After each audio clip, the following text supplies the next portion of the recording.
We're going to start with the Rangers. You don't have to. I mean, look how much stuff we got here. I mean, yeah, but you're the priority is the Rangers. That's why we have you on here. So the series is not off to a perfect start. I would describe game one as a game where the Rangers, the longer this series go, might sort of regret not grabbing that game. It wasn't Carolina's best, but in that third period, it just felt like the Rangers were getting no zone time. They were just hemmed in the entire time, and you could feel that goal coming. Yeah, no, like, they had like no shot for like 10 minutes, 13 minutes, whatever it was. It was pathetic. I mean, it's really resemblant of what happened. It's almost like they're the same Rangers team that beat Carolina when they only beat Carolina once out of 4 times this year. And one time they did. I think, I'm not exaggerating, I think the shots were 60 to like 18. And what happened was Chris Kreider just scored a single lone goal in like halfway through the first or like early in the second. And then in the entire, like, I'm not exaggerating, the entire third period was in their zone. And that is entirely reminiscent of what happened this game. Mm-hmm. This game that we're talking about happened towards the end of the regular season. It's probably like game 69 or 70 or something like that. Nice. And then, yeah, nice. And then just like that, like, it looked exactly the same. And that's not how you win playoff games. That's not how you win at all in the playoffs. I get gauging a new opponent because Carolina is a much different team from the Pittsburgh Penguins, but at least you had some zone time against the Pittsburgh Penguins. This was just like dismal.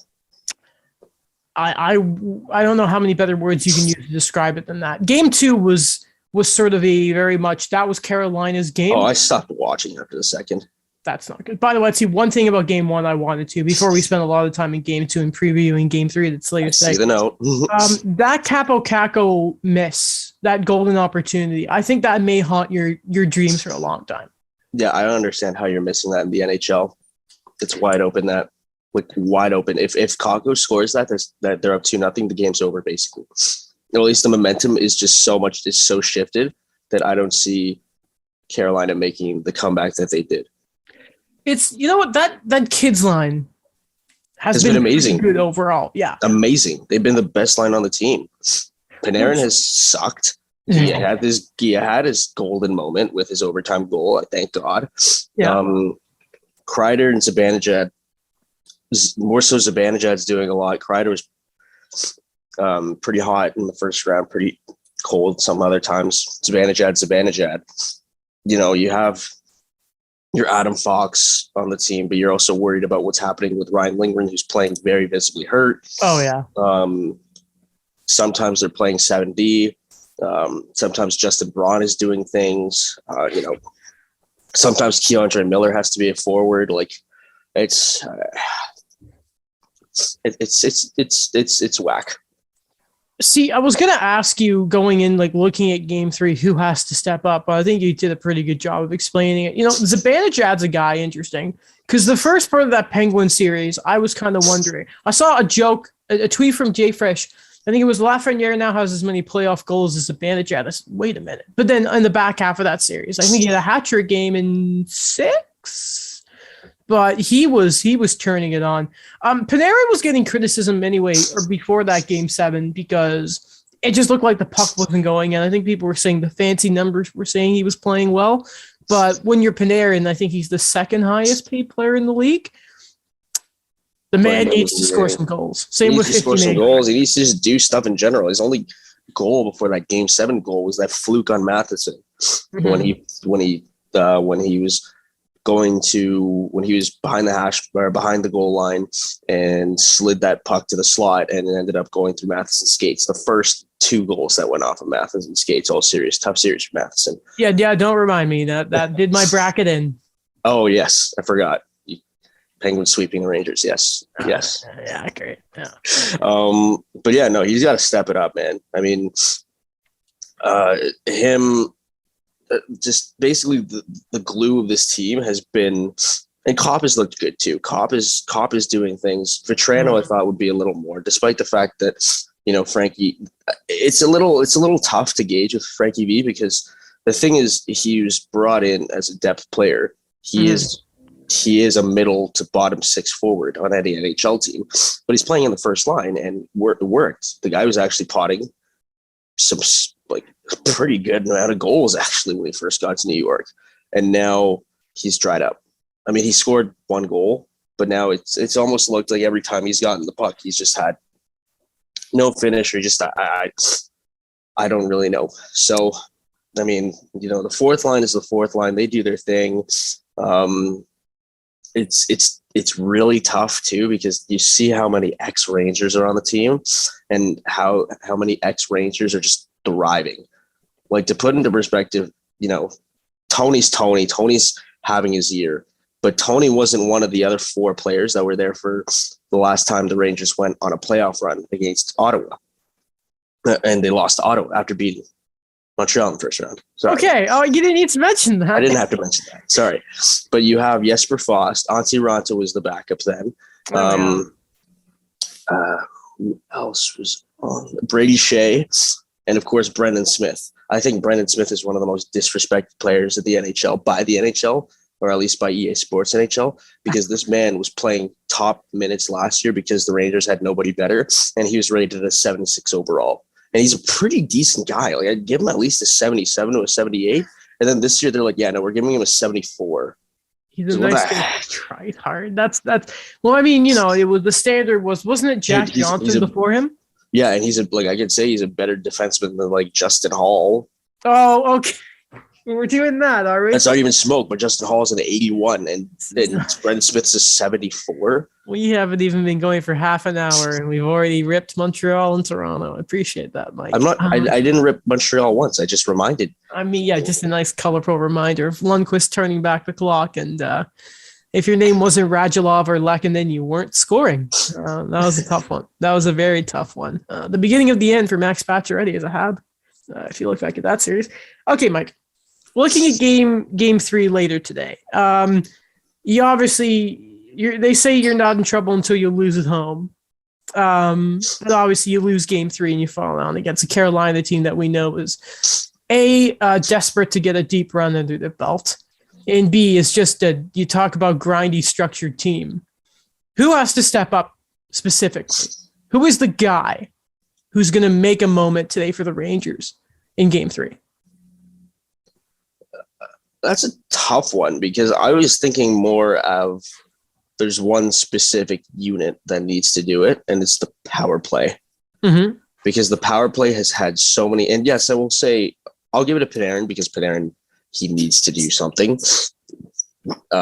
He needs to do something, but also just in general, the power play has had so many chances, and nothing has just gone through. Like, I would say Ryan Strome, because Ryan Strome has actually just been dreadful, but at least he's been defending well. Like, he has made some costly turnovers, and he has not looked good. That he has taken some insanely stupid penalties, but it all comes down to, also Kreider had a dreadful game too. It all comes down to Kreider and Panarin, I think. Zibanejad battled, Fox did his thing, and it's leading to Turk Gallant has had to change up some lines. For example, he flipped Alexis Lafreniere on the kid line at one point with he put him on the second line, flipped him with Andrew Kopp, and to get Lafreniere on the top 6, and it didn't look too bad.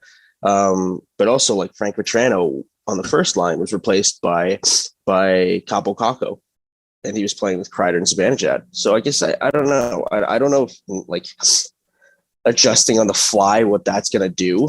But if there's one thing I've learned in the game of hockey is if something's not working, then you do whatever you do to fix it. You do whatever you do to change things, whether it's line changes, combinations, whatever.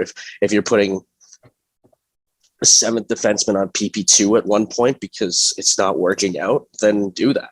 Like, who's a defenseman who's available the deadline, who's worked some power play time before that maybe the Rangers should have gotten? I want to put a bet on every podcast, because I want to put, like, the betting odds before you start every podcast, and I think it's like minus 105 that you mentioned Ben Sherrod. I have to. Yes. Again, a lot of the Habs are still in it. A lot of them are still in it. There's a good chance a former Montreal Canadian will win the Stanley Cup this year. That finals team just means more. So I got to mention Big. It was a complicated relationship with Ben Sherrod, but we have to mention them. But obviously, just having a laugh there. I mean, Adam Fox is good enough. Forget about any other. Just keep Adam Fox there. By the way, Jack Adams finalist Gerard Gallant. Do you think he wins it? I don't want to be biased and say he does, but it's crazy because I have a dear friend from Vancouver who tried to hint at me that they need to get rid of him this summer, and I was like, okay, you are on drugs. I think I have it really tight between him and Gerard Gallant, or him and Daryl Sutter, because I mean, I think every Jack Adams finalist has a really good reason to win. Mm-hmm. I mean, you have Andy Burnett out of Florida, who's, he had to inherit quite a situation. Mm-hmm. The only downside, I think, is that, that team was clicking and that team continued to click. Yeah, it was an early season kind of firing, but that team was going to be good regardless. I mean, mm-hmm. also depending on Bobrovsky's success. So, but Gallant took a team that had no business making anything other than the wild card this year. Outside of the fact that they had Shesterkin, a man named Igor. Here we are, and he's a coach that connected very well with the players in Vegas, and to my understanding, he looks like he's connecting very well. He just seems like an approachable guy, a coach that's very open to ideas and thinking, and he just connects very well with his players. So definitely think he deserves a finalist. And then obviously Sutter. First off, Sutter has the best press conferences in the league. I was rewatching a video of his old ones in LA earlier today. Funny. He's so funny.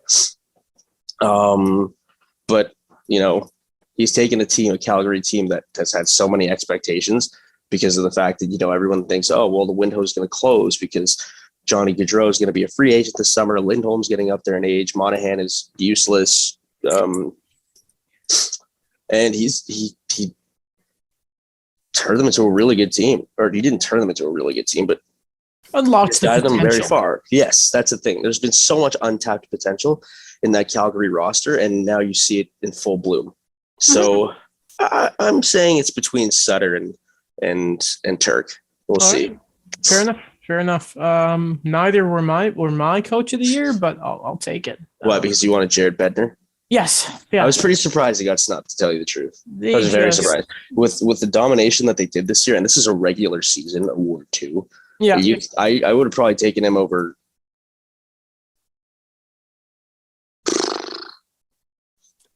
Over Burnett, actually, probably, to tell you the truth, or over Sutter or Burnett, probably one of those two. Mm-hmm. That's Homer me being okay. Anyways, yes, fair enough. Okay, so that can be what we do for the Rangers and that. They better win. I don't want to see the Canes win. Me neither. I'm not over Kotkaniemi. I don't want it. I'm not over it. 6.1. Bastard. Can't stand it.